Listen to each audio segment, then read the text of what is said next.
Good day and welcome back to Let's Talk. If you tuned into the last episode, you would have heard Sister Christina talked about how she grew up in a Christian family. Then she moved from home, she came to St. Martin. And after a while, she was 1 foot in, 1 foot out of the church. And as time went on, that foot that was in also went out. So we'll continue our discussion. Sister Christina? Yes. So like I said, I was completely out. Yeah. Wasn't going to church. Would slip in now and then. Okay. Because of course, you're performing on the weekends, and then you wake up in the morning, no energy, no desire, and you only have to give the enemy just little loophole. Yeah. And if he gets in there, that's it. Yep. He takes over completely. So as Christians, it's important to block and don't give the enemy a chance to creep into your life. Because once you get in there, that's it. So I was fully committed, let me put it that way, to that life. Yeah. Performing, working out, and with that, you know what comes with that invitation here? You meet people and stuff like that. I always had a desire to become a flight attendant, but that did not happen when I was in Curacao. So after I left, when the opportunity came for me to work with American Airlines, I applied and I got a job one time. So I left the bank and I went to American Airlines because I'm like, I'm very daring. Okay. If I want something, I go for it. Okay. And I said, okay, this is what I want. I'll get a chance to travel. And it happened that way. I traveled a lot. So the things I wanted to do were all coming together. And I started traveling and working. I started doing my little business. That started growing. And I would still go to church off and on. Yeah.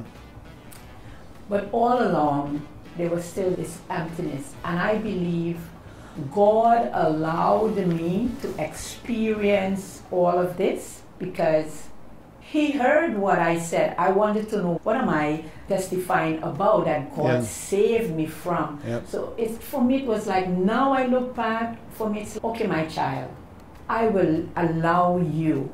I will allow you. But all along, He protected me. Okay. Because when I think on the nights that I go out to perform and I come home late hours, it could only be God who protected me. Yeah. All that time. When you look back, so many things could have happened. True. But He protected me. Yep. And I thank God today for that. And I could remember the year when I became a youth leader at church. I was sitting in church and one of the youths, I wasn't active at that time, but I started going to church regular, and one of the youths got pregnant. And I sat in church and I said, this is what they come to youth service to do. And right away, the Holy Spirit dealt with me. How dare you? Wow.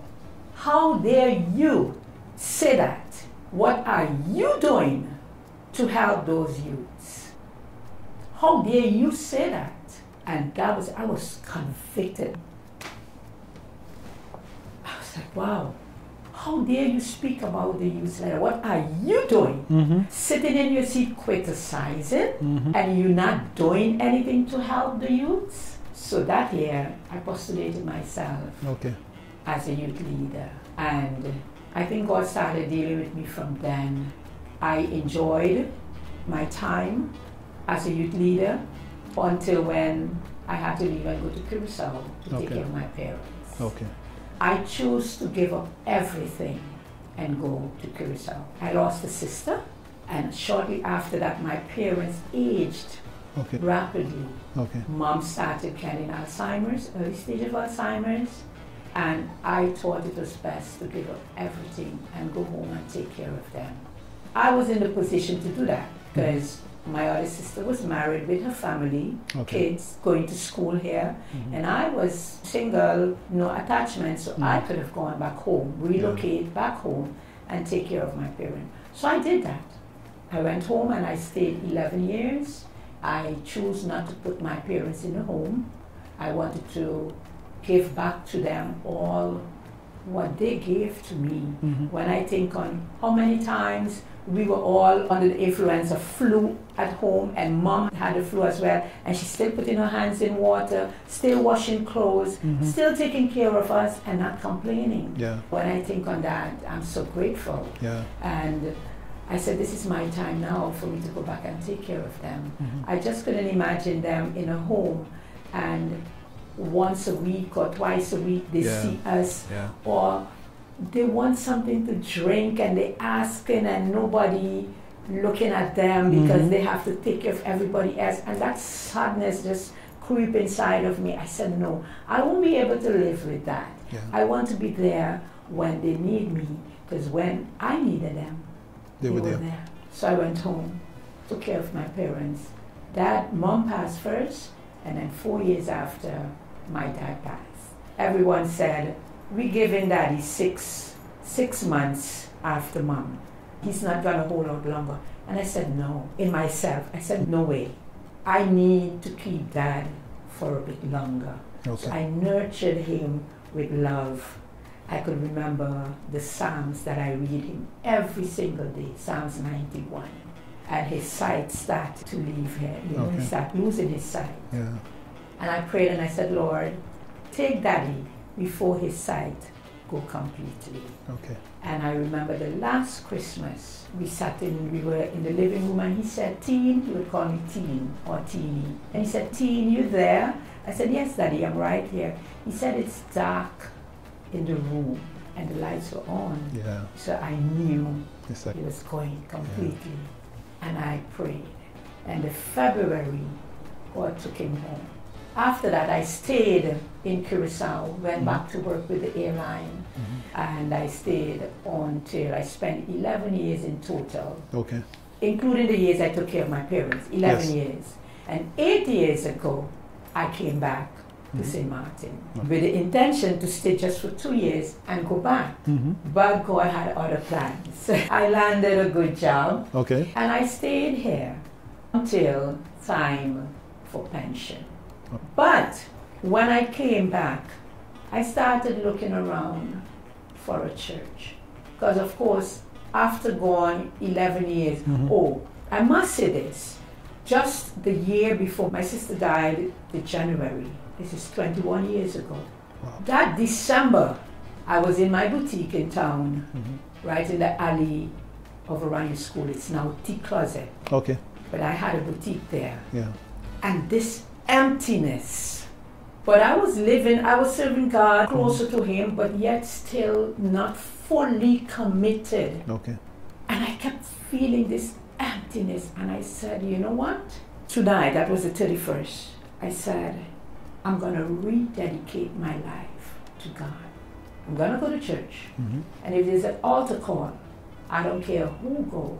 I don't care where I'm sitting, because usually All Years Night Church is full. Yep. Completely packed. And when I reached, I was all the way in the back, and Pastor Smith was the pastor at that time, and his sermon was, I know a lot of you are here out of tradition.